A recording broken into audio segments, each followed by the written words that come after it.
¿Pudieron hacer algo? ¿Estuvieron practicando? ¿Alguna duda? Yo, profe, estuve haciendo uno y uno que tenía 3 ejercicios en un solo PDF. Bien, uno Y de los que yo no, y lo pasé. único, sí, y lo único que no pude hacer en el primero de todos fue el access key. No, no supe cómo hacer eso. Hacer un access key para el botón, para el botón. A ver cuál era. Porque el Access Key era para hacer una combinación de teclas, creo, ¿no? ¿Puede ser? Claro, si vos apretabas, por ejemplo, Enter directamente, qué sé yo, Claro, cargaba que te todo. tome eso. Tenemos que verlo, a ver. A ver.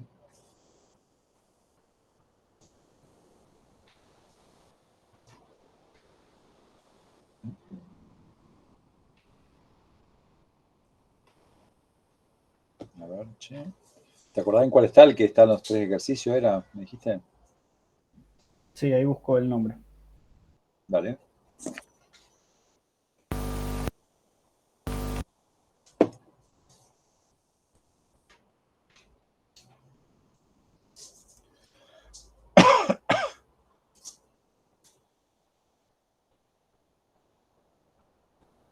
Ejercicios con formulario se llama, dentro de HTML. El A ver. último de todo.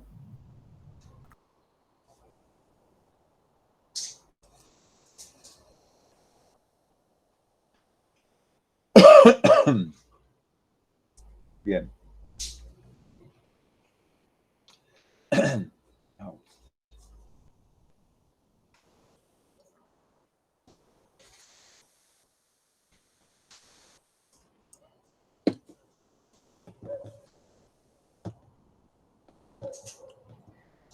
Acá agregar un access key.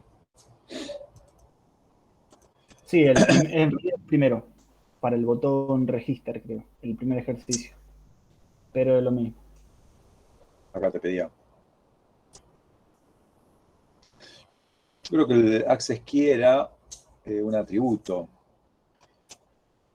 Lo que no me estoy acordando es.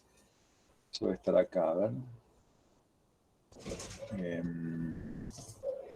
Capaz que no está acá lo de access key, claro. Sí. Para mí era una propiedad. Pero pará, vamos a ver. ¿O lo pusiste, digamos, te fijaste cómo era el ejemplo o no? Sí, es un atributo access key y pones Claro. la Yo acá letra. no me acuerdo cómo se ponía la tecla. Claro, yo por ejemplo busqué para el enter, pero no, Mm. no sé, no, tal vez no busqué A bien. ver. No te da mucha info, ¿no?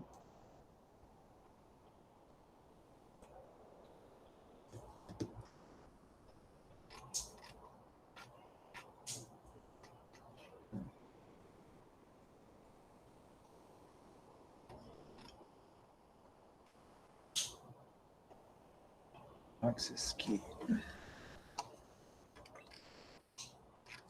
Yo creo que lo había usado. O sea que tengo una mente en blanco. Porque en general. Access key. Yo lo había usado alguna vez eh, para el tab, creo que era, y para el enter, para que el enter disparara. Acá, el access key. Bueno, no me acuerdo el enter, cómo había que escribirlo. Bueno, pero vamos a buscar así, si no, a ver. Cualquier cosa. Access key, enter. A ver.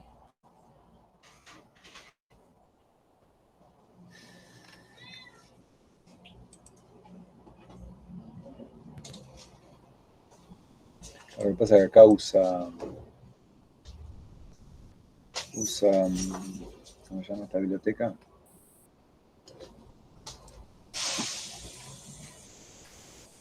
Se me fue todo.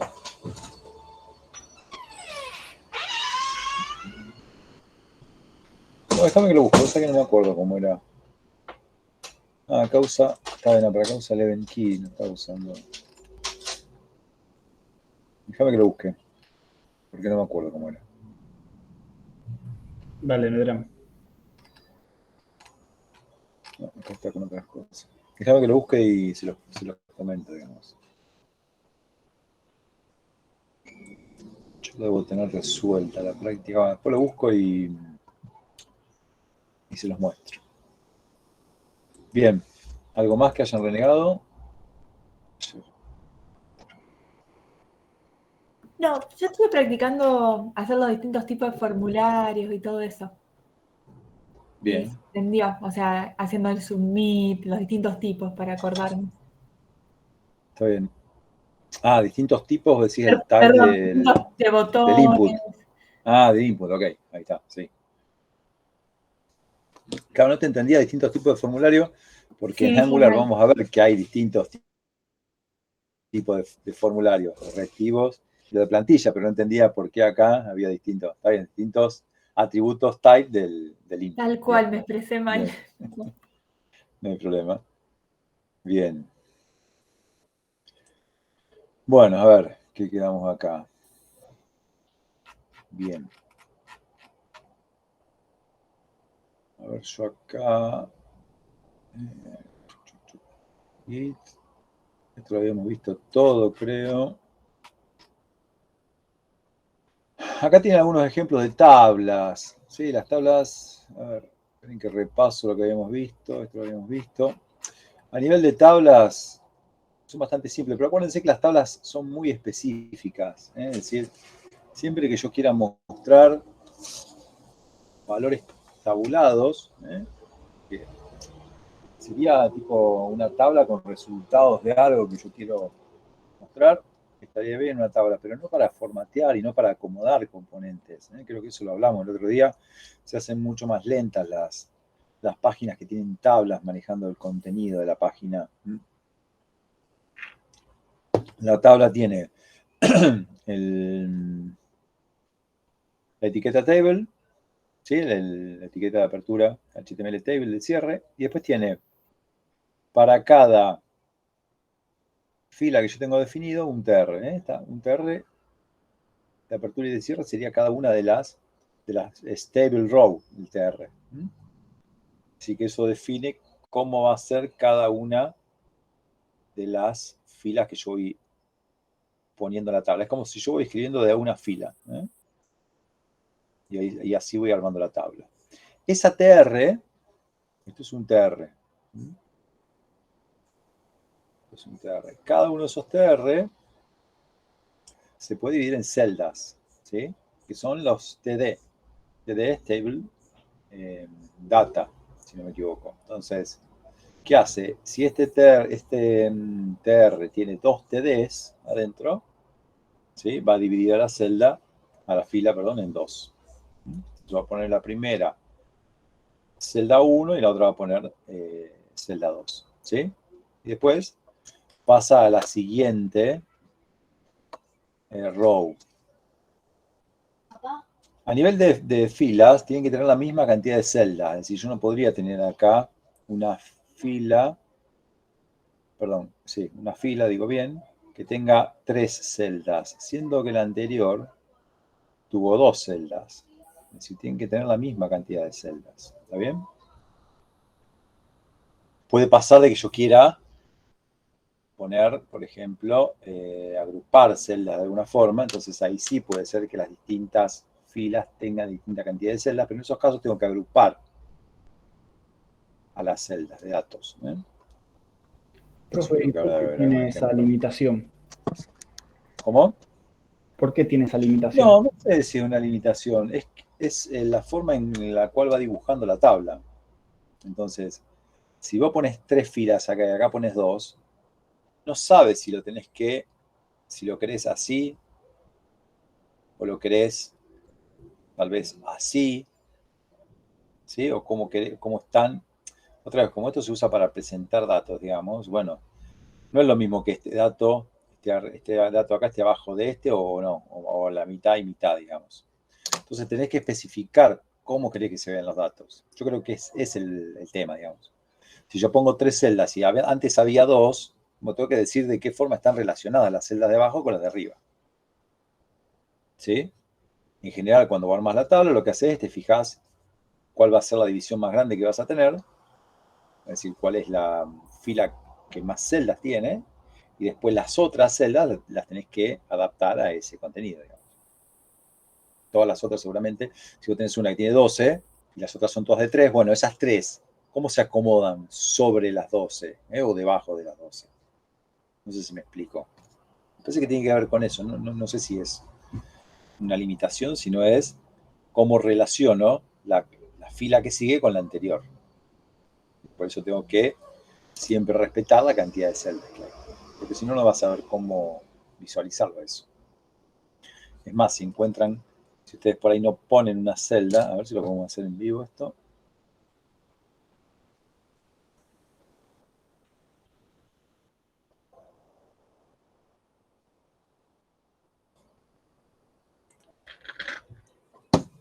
Yo lo pongo acá.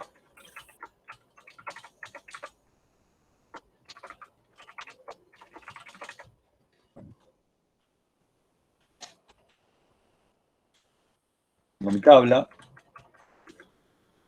¿Okay? Cuando quieren ver cómo está la tabla, se le puede poner un borde acá. ¿Sí? Borde, yo creo que esto sigue funcionando. Igual 1. Este es un atributo que está discontinuado. No deberían usarlo al borde a nivel de tabla ni a nivel de nada, porque yo quiero otra vez que se vea con un borde, tiene que ser el estilo el responsable, y no el componente. Pero por ahí para depurar es útil. Entonces, defino mis filas. ¿Sí? Y ahí pongo celdas.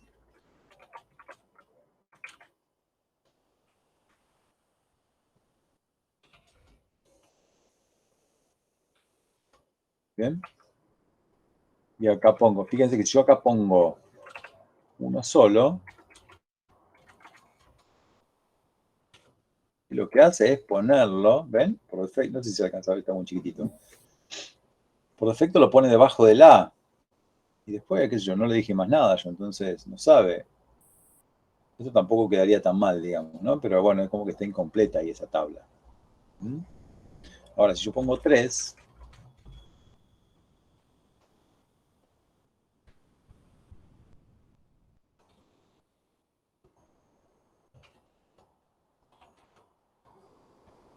¿ven? Ahí lo que hace es acomodar los dos primeros que estaban definidos arriba con los dos primeros de abajo y la tercera la deja. Pero tal vez yo no es esto lo que yo quiero, sino que quiero que la B, si la celda B ocupe tanto la D y la E, ¿sí? Ahí es donde me aparece la propiedad callSpan, donde yo le digo cuántas columnas ocupa esta celda, ¿ven? Yo estoy diciendo ahora que esta celda que está acá, en realidad es de 2 columnas. Entonces ahí ven que estiró a esta columna y la puso ahí. Pero yo podría haber dicho que la A, por eso digo que no me parece que sea una limitación, sino que yo podría haber dicho que la A en realidad ocupaba 2. Entonces E está debajo de B y C y D están debajo de A. ¿Sí? Sí. ¿Bien? Bien. Bien. Bueno, eh, tienen también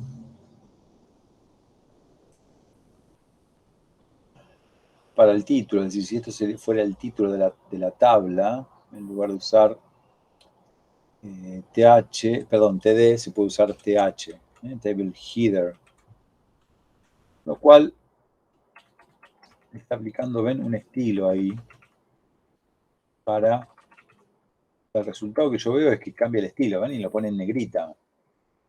No debería ser mi propósito, digamos, de que se vea en negrita, sino de especificar que en realidad esas celdas son títulos de la tabla, títulos de cada columna de la tabla, después que se vea como se quiera ver, digamos.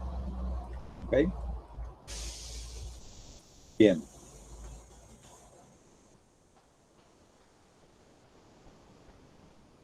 Bien.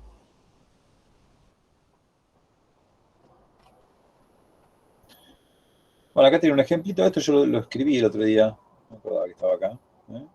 Acá tiene un ejemplo de formulario get. ¿Sí? Formulario está mal. ¿Eh? Esto es get. Y esto debería ser método post, no form. ¿Eh? Esto es un post. ¿Sí? Fíjense, esto que yo les pongo acá, ven que son 3 estructuras separadas por espacio, ¿ven? Esta de acá y esta. ¿Eh? Todas separadas por un espacio. Acá. Esta es la cabecera HTTP. Esto de acá es la cabecera HTTP. Y esto también es la cabecera HTTP. Fíjense que en el get, en la cabecera van los argumentos, los parámetros que yo quiero del formulario, ¿ven? Estos son los argumentos, los parámetros que yo estoy enviando al servidor. En post no van acá, ven que acá está el recurso, pero no están los parámetros, sino que los parámetros van dentro de perdón, línea en blanco, esto es así. Esto es encabezado acá. Hay una línea en blanco, ¿ven? Esto es lo que delimita el header. Este es el encabezado y este es el body. Y lo mismo acá, ¿eh? Acá yo marqué hasta los puntitos, no leí que decía línea en blanco abajo. Hasta acá es el header. Y después de acá viene el body, pero bueno, como es un get, los parámetros van a nivel de la URL y por lo tanto ahí no figura nada. ¿Sí? Yo esto creo que lo habíamos hablado el otro día. Bien.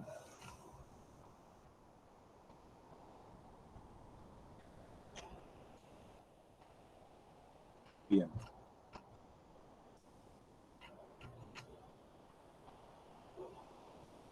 Bueno, esto estuvimos hablando. Formularios. Miren, capaz que acá tenía.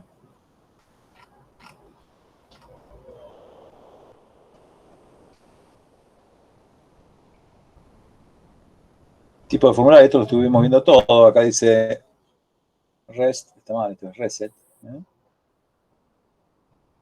Les dije que este apunte estaba en preparación. Eso es reset. ¿Sí? Este no lo dijimos, miren. Hidden. Es un input type.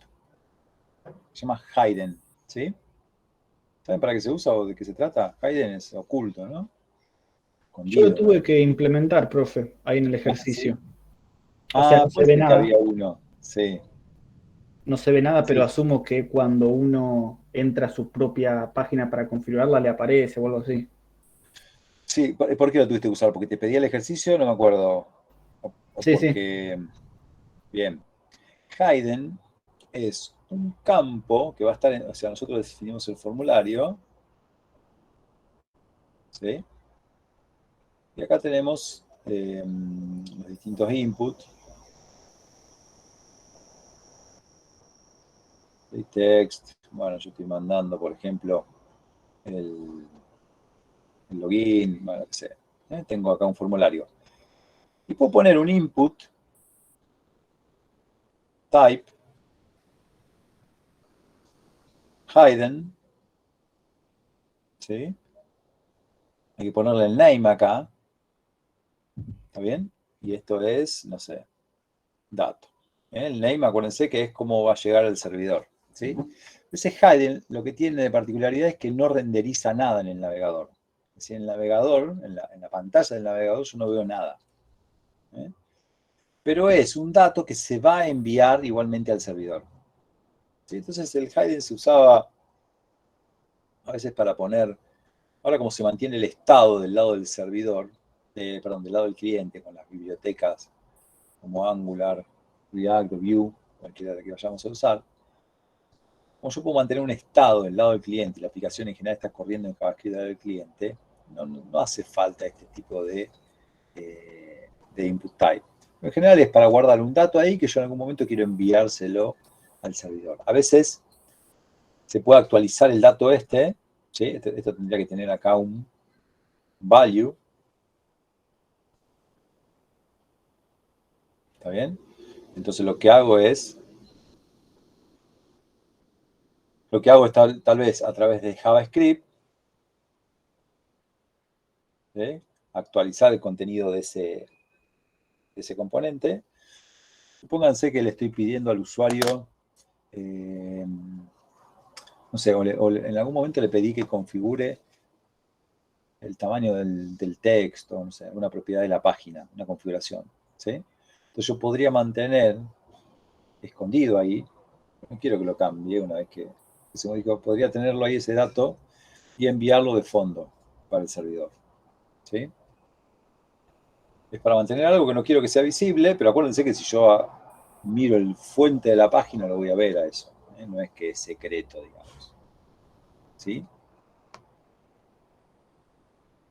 Bien. Bueno, acá había varios, miren, max length, size. Ah, este era el que yo estaba buscando el otro día y no me acordaba, ¿eh? Size. El size es para delimitar el tamaño. ¿Mm?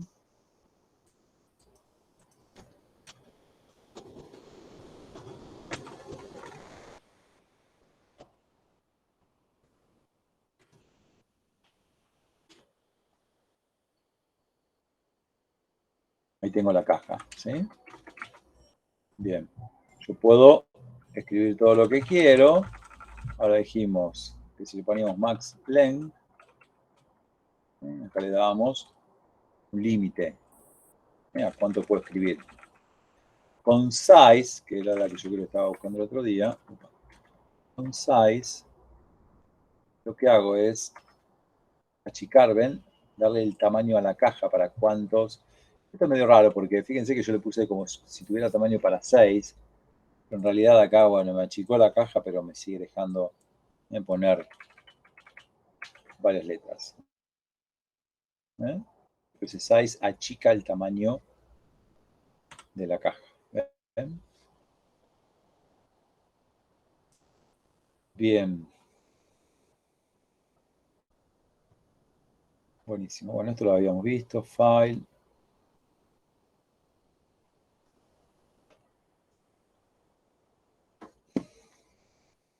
Input type image.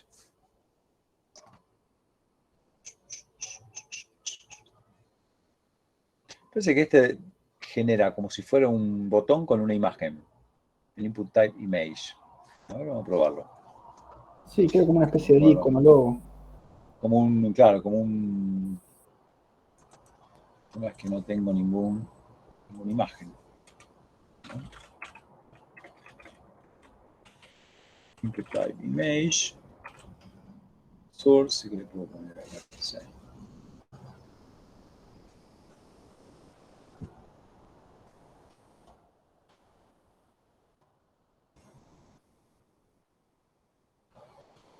Ah, no, o sea, no me deja acceder.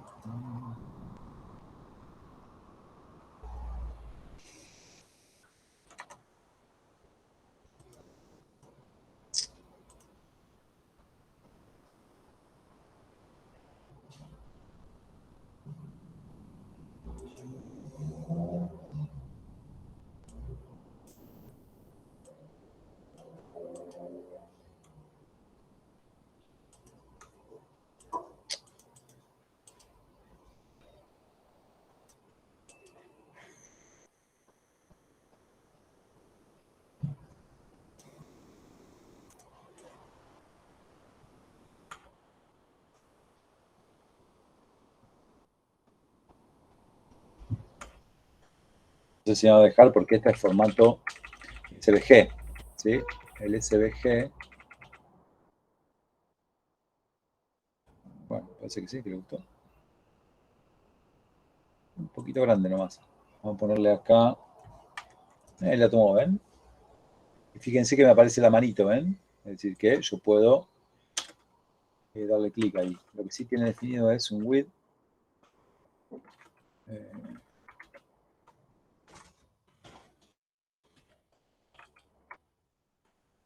A ver si me da bolilla. Ahí está. Bien, entonces es como si fuera una imagen seleccionable. Lo que no vi si tenía...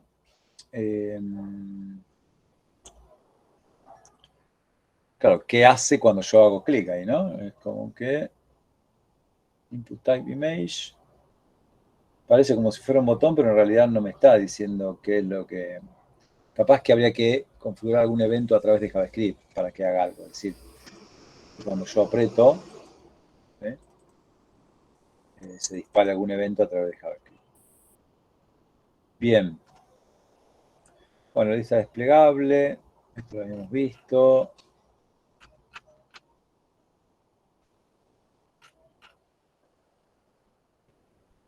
Esto lo habíamos visto. Reset. Bien. Bueno, vamos a ver.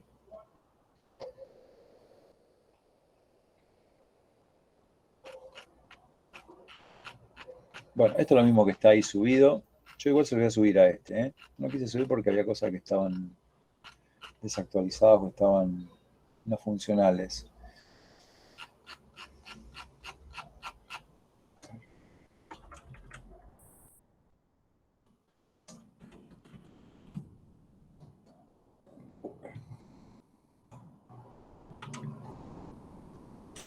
Bien.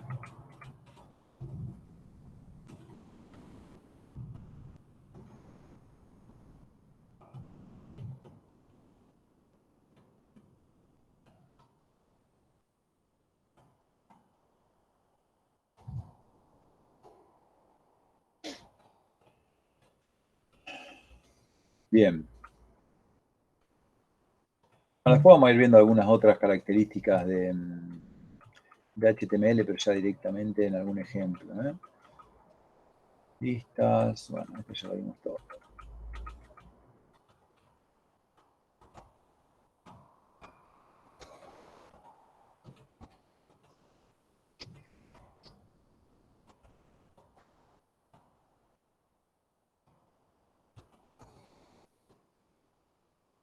Bien. Esto ya lo hablamos. Bueno, acá hay algo de enlaces que también lo habíamos visto. Esperen que reviso a ver si me faltó algo. Diría que no.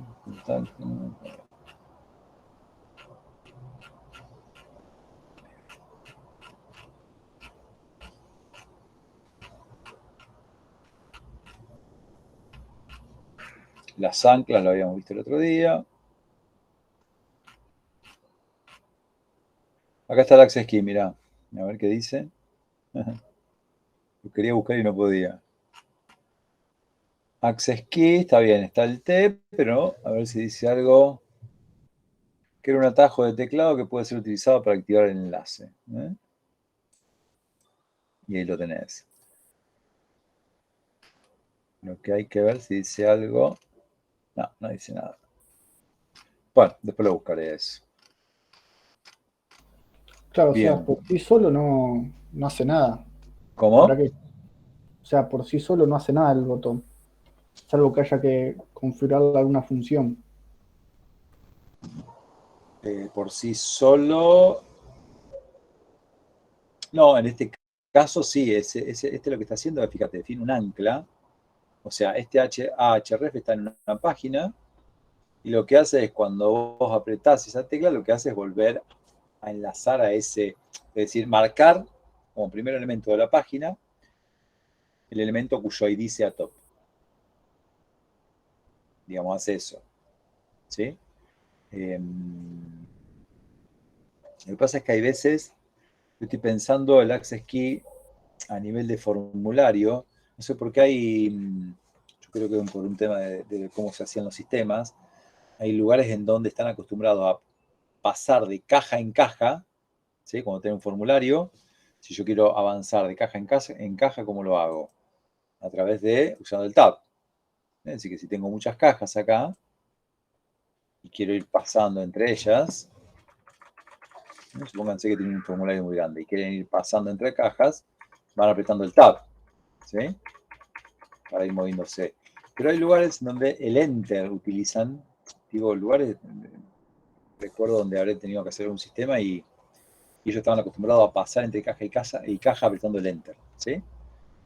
Entonces, eso hay que definirlo con un access key. O accediendo al teclado de alguna forma, digamos. Acá lo que hace es asociar la tecla, ¿sí?, a un elemento. Mira, vamos a probarlo si querés. Yo podría hacer, a ver.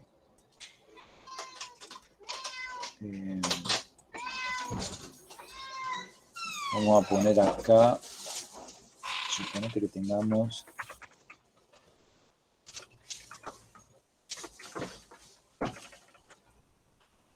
vamos a agregarle algo.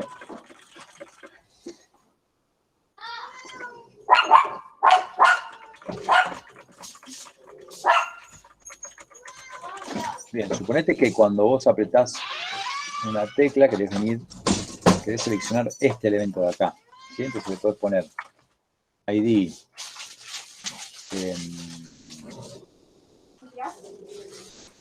vamos a poner como estaba ahí, top, por ejemplo, ¿sí? Yo tengo acá un hipervínculo.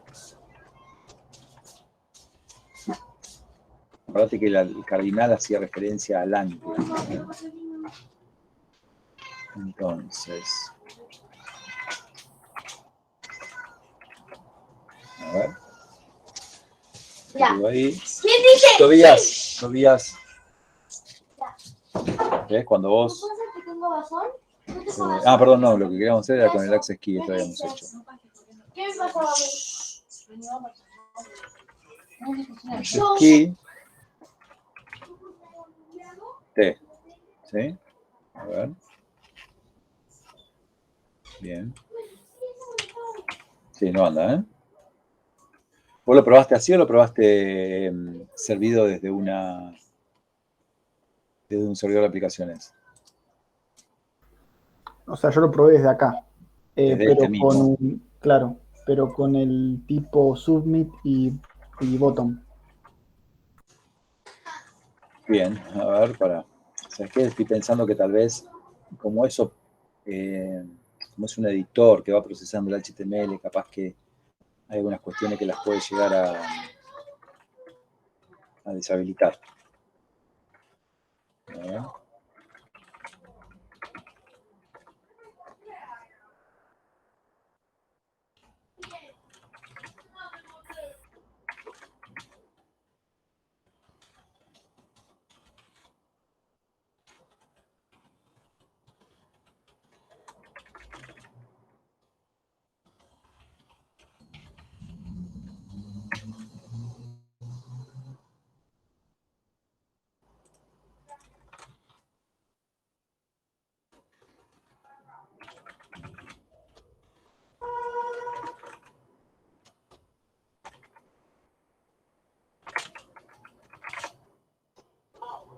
A ver.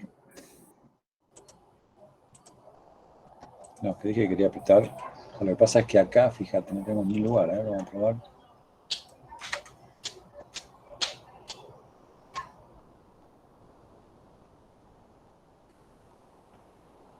No, tal vez no anda, ¿eh? Puede ser que no esté andando, no sé.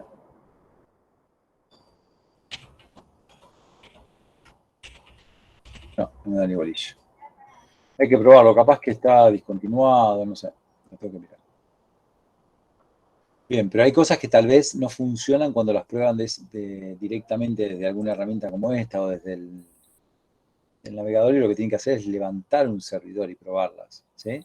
Para eso en Python está que no sé, en M me parece que es de tipo módulo de Python, que es un Simple HTTP Server.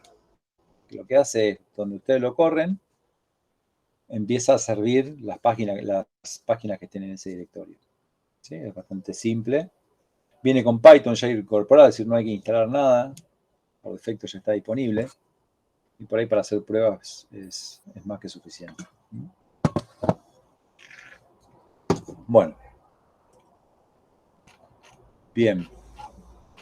Bueno, quiero llegar a medio lejos. Quiero empezar a ver algo de...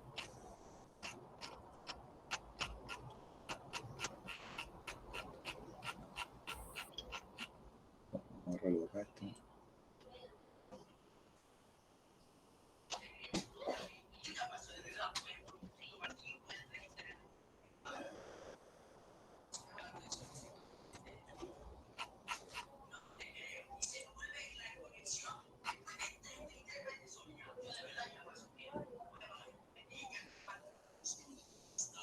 ¿Cuánta hoja tiene esto?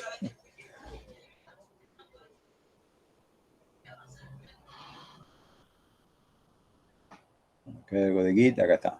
Quería empezar a ver algo de lo que es Angular hoy ya. Bien. Bien. Nosotros vamos a utilizar para construir la parte de presentación de nuestra aplicación, ¿sí? O el sistema que hagamos, vamos a utilizar Angular. Angular es uno de los frameworks de desarrollo, ¿sí? Que me permite generar una aplicación que corre del lado del cliente, es decir, va a correr en el navegador, ¿está bien? En general se utiliza para armar las SPA. ¿Se acuerdan que las SPA yo les había comentado? Son aplicaciones donde todas las páginas en sí están armadas y metidas todas en un único archivo que se descarga la primera vez que yo me conecto al servidor, es decir, la primera vez que el cliente se conecta al servidor, ¿sí? El servidor me devuelve todas las páginas, todo me devuelve, todo el sitio, digamos, completo, como una sola SPA. Eso en general es un index.html, ¿sí? Que se descarga todo el contenido y todo el código, y todo el código JavaScript también, ¿sí? Un minutito, voy a cerrar la puerta porque está dando vuelta.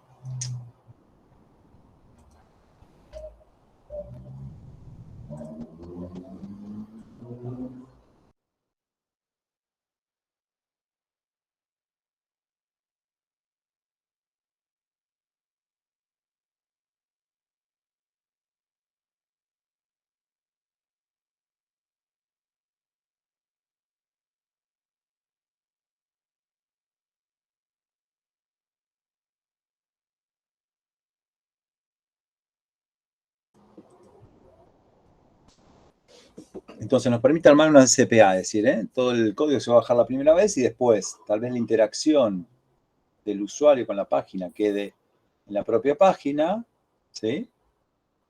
Hasta que en algún momento necesite datos y ahí sí se van a hacer pedidos, pero solamente de datos, es decir, me van a llegar objetos de tipo JSON donde están los datos de la aplicación. ¿Está bien? Angular utiliza, en lugar de JavaScript, utiliza TypeScript. ¿Sí? JavaScript es el lenguaje de programación que se utiliza a nivel de un navegador web. Es un lenguaje que toma el nombre desde Java. En ese momento Java era muy conocido. Entonces, como para darle difusión, utiliza el mismo nombre que Java, pero son similares en la sentencia nada más. En sí son lenguajes totalmente distintos. Uno es tipado, el otro no, es decir, no tiene tipos de datos. Después, cuando veamos TypeScript, vamos a ver algunas características. TypeScript se basa en JavaScript, ¿sí? Y lo que hace es agregarle todos estos tipos que tiene, por ejemplo, el lenguaje de Java y que JavaScript no lo tiene. Entonces, cuando trabajamos con TypeScript, estamos trabajando en un lenguaje que puede utilizar tipos, puede definir variables de distintos tipos, ¿sí? Y ser estricto en eso. Acá hay todo un tema que después vamos a ver, que es TypeScript no corre el navegador. Yo no puedo programar en TypeScript y subir TypeScript al navegador porque el navegador no lo entiende. Entonces, ¿qué hace Angular? Yo escribo mi código en TypeScript y en algún momento ese código que va a estar en un archivo .ts se transpila, se llama. Transpilar, así como compilar, y se transforma en JavaScript. Es decir, que yo para usar TypeScript lo que tengo es, en algún momento, tengo que transformar ese código TypeScript en JavaScript. Bien. Bueno, vamos a ver qué utiliza. Yo puedo definir variables y datos a nivel del frontend, ¿sí? Esos cajas de texto, por ejemplo, como vimos antes en formulario, esas cajas van a estar asociadas a alguna variable. Es decir, yo tengo la parte de presentación, tengo un control, por ejemplo, ¿sí? este control va a estar, el valor que tenga va a estar almacenado en una variable de TypeScript, por ejemplo data, ¿está bien? Y lo que me garantiza el framework es que si yo hago cambios a través de la interfaz, se va a actualizar automáticamente esos datos, y que si yo cambio los datos desde código, se va a actualizar automáticamente la interfaz. Eso es lo que se conoce como data binding, ¿sí? Como están enlazados los datos, en donde yo puedo modificar, ya sea la interfaz o ya sea el dato de fondo a través de programación, y eso lo que va a hacer es actualizar el dato de forma automática. ¿Sí? Eso me libera de tener que escribir un montón de código para hacer esto. Imagínense que antes había que hacerlo con JavaScript, agregarle toda esta funcionalidad dinámica a la página, y era muy, muy complejo, digamos. Me llevaba mucho tiempo. Bien. Bueno, ¿qué me da Angular? Una arquitectura modular, es decir, puedo dividir mis aplicaciones en módulos. Hay un módulo principal que después vamos a ver que tienen que tener todas las aplicaciones. Y yo puedo dividir a la app que haga en distintos módulos. Eso me permite, primero, que sea más fácil de mantener, ¿sí? Pero también me permite hacer lo que se llama la descarga perezosa, digamos, lazy download. Yo puedo definir mi aplicación, supónganse un módulo que es el módulo de cliente, ¿sí? Y el módulo de administración. ¿Qué va a pasar? Tal vez se conecte un cliente normal, un usuario normal si quieren de la aplicación, y lo que hace Angular es descargar solamente, ¿vieron ese CPA que hablamos antes? Bueno, descargar solamente el código que tiene que ver con el manejo del cliente. ¿Sí? Entonces el usuario puede usar la página, va a estar localmente porque ya la descargó, y en el momento en que tal vez se desloguee y se loguee como usuario admin, lo que va a hacer es descargar esa parte que le faltaba. ¿Sí?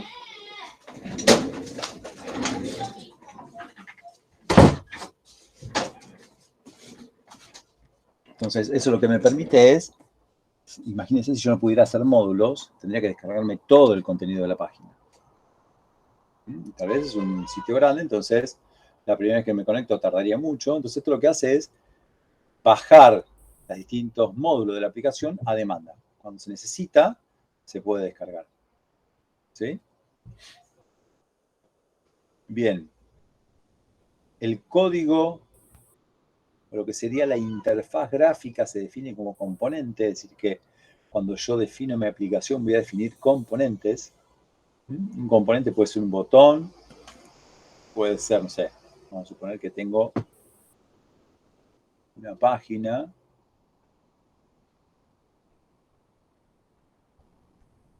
que tiene un encabezado, un footer, un pie, un contenido, y en ese contenido, no sé, acá tiene algún listado y acá tiene algunos botones, etcétera. Bueno, yo podría definir que cada uno de estos sectores es un componente. Un componente es una agrupación visual que tiene alguna funcionalidad particular. Entonces, esto es otro componente. ¿Sería algo similar a los contenedores en Java? No, cuando hablas de contenedor en Java, hablas de array list, de hash set, es decir, de objetos que tienen la funcionalidad de almacenar objetos. A nivel de... acá está asociado a algo visual, digamos, directamente. Es un componente visual. O sea, agrupa... me parece que vos lo planteaste por el hecho de que agrupa. En el caso de Java estás agrupando objetos de algún tipo particular. Acá lo que agrupás es elementos visuales que tienen alguna funcionalidad. Igualmente, se pueden, ¿cómo se llama esto? Anidar, es decir, que esto de acá podría ser otro componente, por ejemplo, y este podría ser otro componente, ¿sí? De manera tal que se anidan. Es más, hay un componente principal que en general es el componente que anida a todos los otros componentes. Y además tenés la posibilidad de hacer que interactúen, es decir, pasar mensajes, ya sea desde el padre a alguno de los hijos o desde el hijo al padre, ¿sí? Bien, bien. Esperen que me mandó un mensaje Pablo Rami. ¿Hasta qué hora teníamos clase hoy nosotros? Hasta las 9. 2 Hasta menos las 9. 5. Sí, vamos a cortar un cachito antes porque yo tengo que estar en el poli, pero esperen que me mandó un mensaje. A ver qué... Denme un minutito.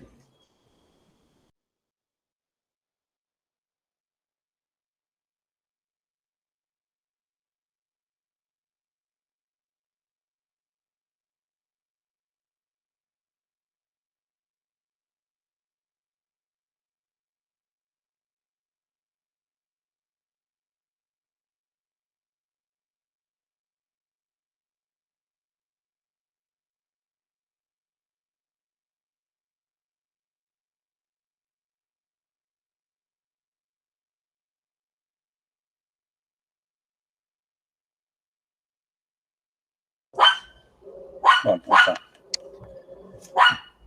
Entonces, y puedo pasarle mensajes, ¿sí? Entre el componente padre y el componente hijo. Lola. Y del hijo pasarle al padre también. Es decir que yo después podría manejar, si alguno de los componentes necesita información de otro, yo se lo paso. ¿Sí? Bien, tengo el ruteo incorporado. ¿Saben qué es el ruteo? A veces que las aplicaciones, yo me bajo mi aplicación, es una pantallita, ¿sí? Tendrá algunos componentes, lo que sea, pero no sale de esto. Es decir, tal vez hay cosas dinámicas que cuando yo aprieto un botón, esto cambia, ¿sí? O si, no sé, esto se oculta, o no sé, tiene algunas modificaciones dinámicas, pero no salgo de acá. En ese caso yo no necesito ruteo. Ahora, puede ser que yo tenga una aplicación en donde empiezo con una página en particular, ¿sí? Pero aprieto el botón siguiente y paso a otra página distinta, que tiene otra cosa, y tal vez esta tiene solapas acá arriba. Cuando toco una solapa voy a otra página. Esta estructura de sitio que yo estoy describiendo acá, te dice que tiene ruteo. Es decir, yo podría acceder a cada una de esas pantallas a través de una URL particular. ¿Está bien? Pero tengan en cuenta, esto es una confusión que se genera cuando uno empieza con el ruteo, es que siempre estoy en el cliente. Es decir, nunca me cambié.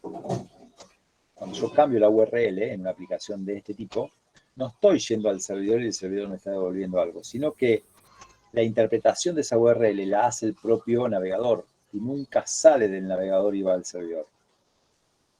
Eso se llama ruteo. Hay aplicaciones que lo necesitamos y hay aplicaciones que no.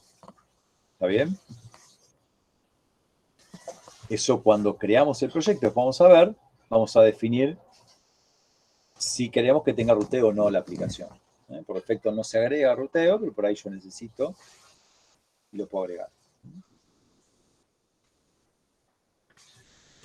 Bien, tratamiento de datos y eventos, que tiene que ver con esto que yo les decía. Yo podría pasar eventos entre los distintos componentes o datos entre los distintos componentes. Plantillas. Una plantilla es una página HTML.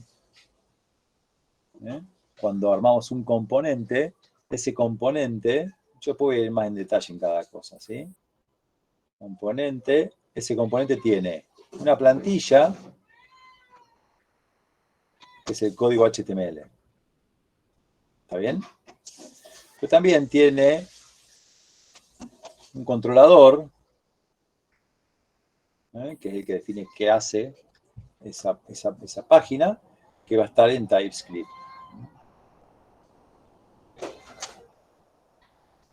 ¿Está bien? Y después tiene asociado también un estilo. Una página de estilo. Bien. Tenemos también directivas, que son, una directiva es si fuera una etiqueta HTML pero personalizada. Entonces yo defino una directiva nueva y esa directiva le doy toda una funcionalidad pero para usarla lo único que hago es escribir esa etiqueta HTML. O sea, le Bien, puedo pasar bueno, parámetros. se le puede pasar parámetros, sí, tal cual. Voy a pasar de parámetros. Tuberías que tiene que ver con esto tiene que ver con transformación de datos. Por ejemplo, tengo una fecha. ¿Sí? Tengo una fecha y la quiero mostrar en algún formato particular, día, mes, año, mes, día, año. Lo que puedo hacer es usar una tubería. Tiene el mismo pipe, digamos, ¿no? Como la consola de Linux, ¿no? Uso el pipe y le digo de qué forma lo quiero ver. ¿Sí? Entonces me va a formatear. Esto que yo tengo acá me lo va a formatear, lo va a pasar por un tubo y lo va a transformar en el tipo que yo le pida. Por ejemplo, podría usar JSON. ¿Sí? Lo que va a hacer es mostrarme por pantalla ese objeto en formato JSON. Entonces se utiliza eso mucho para lo que es depuración, por ejemplo. Quiero saber qué es lo que tiene mi objeto, lo transformo en JSON y lo visualizo. Bueno, gestión de formularios y validaciones. Ahí hay dos tipos de formularios, que son los formularios de plantilla y formularios reactivos, se llaman.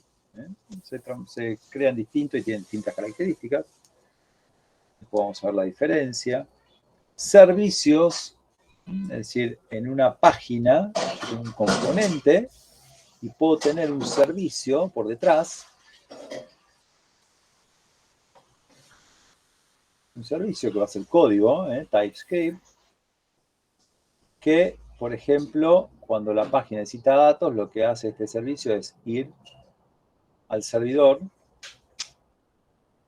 y recuperar los datos. ¿Sí? La característica de los servicios es que son singleton. ¿Se acuerdan del patrón singleton? Es decir, yo por aplicación voy a tener un único objeto de tipo servicio. Los servicios tienen, en general en todos los lenguajes, tienen esa característica. Yo necesito más de un objeto que haga lo mismo. Entonces, lo que se hace con ese tipo de objetos es armarlos como singleton para que se cree uno solo y ese sea el que realiza las operaciones. ¿Sí? Tenemos todo un motor de inyección de dependencias. ¿Se acuerdan que hablamos de esto, no? ¿Qué hacía la inyección de dependencias? Generaba las dependencias en tiempo real, digamos, en tiempo de compilación, no de ejecución, no me acuerdo, pero no desde antes, digamos, para poder probar las clases por separado. Claro, las dependencias... Sí, perdóname. No, que es muy mi explicación, la verdad que en mi mente bien, se escuchaba distinto que lo que dije. Las dependencias entre objetos, ¿sí? Cuando uno las define, las escribe, o una forma es escribirla en el código, es decir, que tal objeto tiene tal otro. Que si yo creo un objeto dentro de otro, dentro de la definición de una clase, en definitiva lo que estoy haciendo es creando una dependencia estática. Es una dependencia que está escrita en el código. Este objeto depende de este, y no puede depender de otra cosa. Eso son dependencias estáticas. Ahora, para que esa dependencia sea lo menor posible, ¿sí? En general lo que tengo que hacer es no manejar las dependencias desde el código, sino que algo externo al código gestione las dependencias.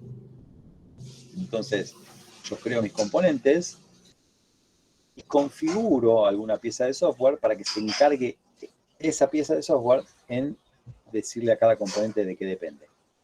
Eso se lo va a decir, obviamente, cuando la aplicación esté corriendo. Entonces, cuando yo levanto mi aplicación, se levanta este motor de dependencias y lo que hace es buscar en una receta qué objeto tiene que depender de quién y ahí él crea esas dependencias de forma dinámica.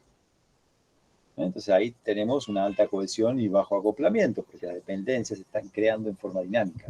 Y yo podría tener distintas configuraciones generando distintas dependencias. Por ejemplo, creo que te lo dije, cuando hay una parte de Spring, yo podría tener una árbol de dependencia a nivel de la aplicación y otro árbol de dependencia a nivel de las pruebas de la aplicación. ¿Sí? Bueno, Angular también tiene una inyección de dependencias del lado del frontend, del lado del navegador. Por ejemplo, los servicios, como son únicos, ¿sí? El motor de dependencia, la inyección de dependencia de Angular se va a encargar de crear una instancia del servicio. Angular va a crear un objeto de este tipo y se va a encargar de inyectarlo en todos los componentes que lo necesitan. Eso se hace de forma automática, como lo hacíamos con Spring. Es lo mismo, digamos. Nada más que cambia por ahí la sintaxis. ¿Sí? No sé si quedó más claro.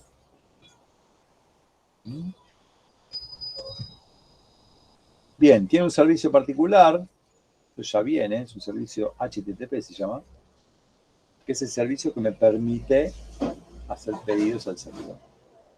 Es decir, cuando yo quiero hacer un pedido a un servidor para que me devuelva algo, ya está armado un servicio que haga eso. Yo lo único que tengo que decirle es si quiero que sea GET, si quiero que sea POST, qué es lo que le paso y qué hago con lo que me devuelve. Pero ya está toda la mecánica de la llamada, ya está definida, ¿sí? Ya está implementado. Lo único que tengo que hacer es pedirle al servicio de inyección de dependencia que me cree un objeto de ese tipo. Bien, hay todo un tema de, bueno, acá habla de animaciones, Angular Material. Angular Material, ¿conocen lo que es? ¿Saben? Me parece que no se los nombré, no sé si lo nombré yo esto. Porque el año pasado, bueno, el otro año no alcanzamos a darlo. ¿Saben de qué se trata? ¿Qué es Angular Material? Bueno, ¿qué es Material en realidad? Claro, exacto. Eso mismo.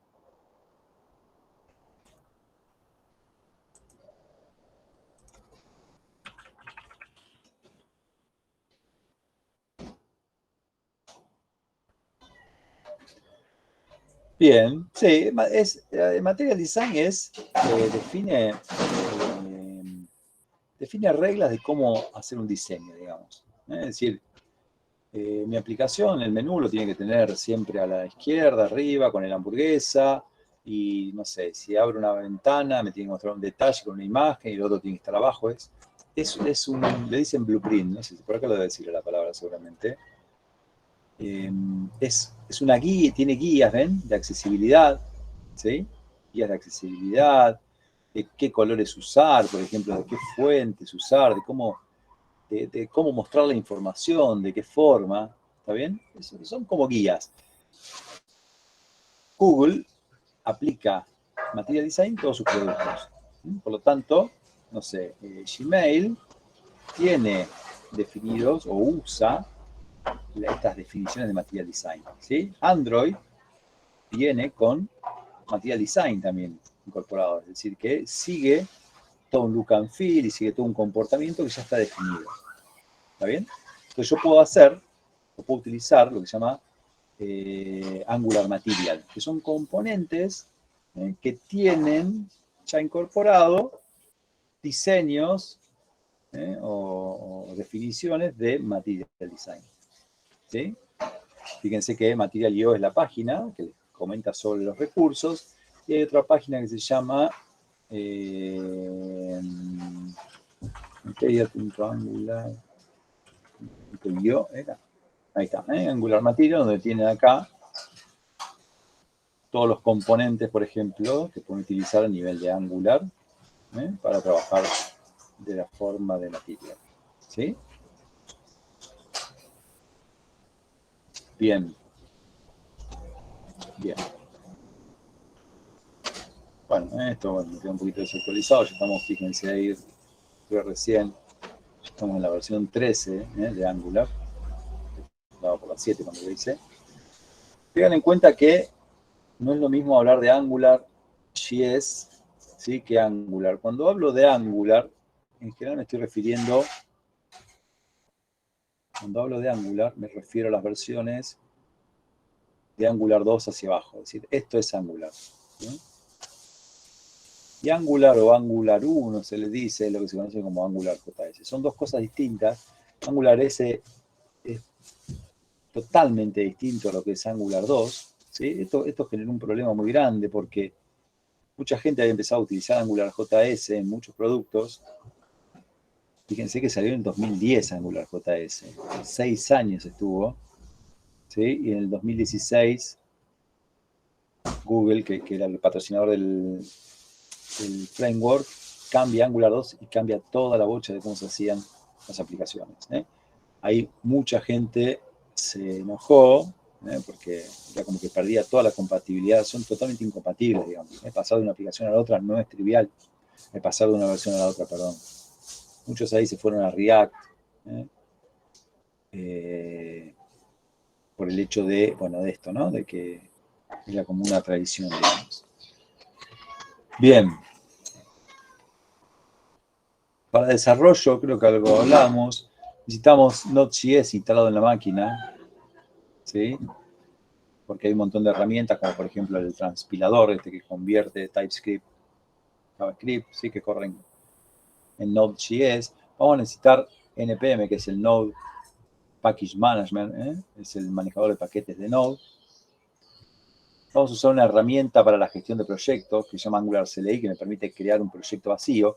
Si quieren, sería el hermano de start.spring.io. ¿Sí? Es decir, me permite crear una aplicación con alguna configuración y ya tener toda una base de donde arrancar. Yo en general utilizo Visual Code, ¿sí? VS Code, uso el V también. Ustedes, creo que ya lo habíamos hablado, usan el que quieran. En general, los plugins que hay para Eclipse son bastante, yo por los que probé eran bastante pesados, no funcionaban muy bien. Bien, y a nivel del navegador web, ¿sí? Hay algunos plugins que se pueden poner también para el desarrollo. Yo les recomiendo que jueguen, que miren un poquito lo que es la consola, con Shift F12. ¿Sí? Me parece la consola de desarrollador acá, en donde puedo inspeccionar la página, pues puedo ver los elementos que tiene, ¿sí? Cuál es la consola, es decir, siempre que haya un error, miren acá, si algo no funciona, fíjense la consola, que es lo que está tirando, porque puede ser que haya fallado algo. Puedo trabajar con los fuentes, si es que no se minimizaron. Tengo cuáles son los pedidos a la red, es decir, acá cuando mi frontend tiene que enviarle o pedirle datos al servidor, puedo ver acá cómo se los pidió, qué le mandó, qué recibió, ¿está bien? Y después hay otras solapas acá para trabajar que ya son más avanzadas, que tienen que ver con la performance de la aplicación, la memoria que está utilizando. Este de acá application es interesante porque acá tenemos distintos storage, donde se puede almacenar información del lado del navegador, ¿sí? Los service workers, que creo que ya algo les comenté, pero podemos ir más en detalle. Esto mírenlo. Lola. Si pueden, no sé si ya lo usaron alguna vez. Es más, acá pueden escribir código también. Hay una consolita acá. Que me permite, bueno, depurar y trabajar con la aplicación cuando hay algún problema. ¿Sí? Bien. Si les parece, yo ya me tengo que ir yendo para el poli.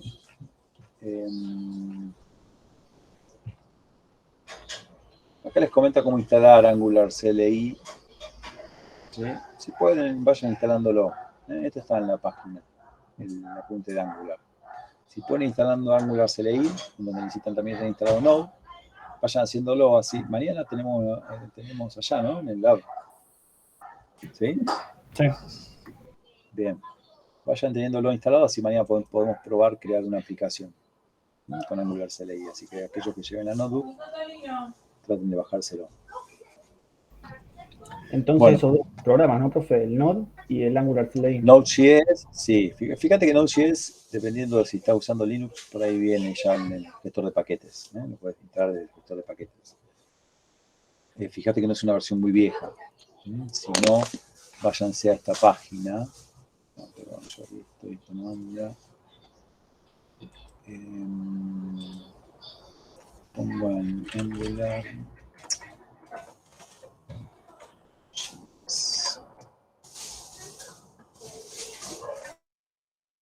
Esta es la página de Node.js, ¿sí? Fíjense que acá, creo que, perdón, esta es la actual, vamos a la LTS, otras descargas. ¿Ven? Aparece esta pantallita y acá dice plataformas adicionales, ¿ven? Y acá tienen instalar Node.js mediante un gestor de paquetes, ¿ven? Se vienen a esta opción de acá y acá tienen para las distintas distribuciones. ¿Ven? Si están usando Ubuntu, vienen acá. Distribuciones Linux basadas en Debian Ubuntu. Y ahí... esto bueno, ¿ven? Acá nos manda el ancla. Tienen que venir acá abajo. Y acá tienen distribuciones de Linux basadas en Debian Ubuntu. Le dan clic acá. Y acá llegan a una página en donde les muestra cómo instalarlo a través del gestor de paquetes, ¿ven? Yo quiero instalar la versión 16. En Ubuntu hago esto y si la quiero hacer en Debian hago esto. Eso les va a instalar una versión de Node.js bastante actualizada. Si a veces si se bajan la propia distribución son viejas. Entonces hagan eso y después sí instalan Angular CLI como les dice ahí la pregunta. Esto ya les instala NPM también. El instalar Node.js ya les instala NPM también. ¿Ok? Genial, gracias. Bueno, nos vemos mañana entonces. Dale, nos vemos mañana. Corra al poli. ¿Qué cosa? No, profe. Que corra el poli, digo, no.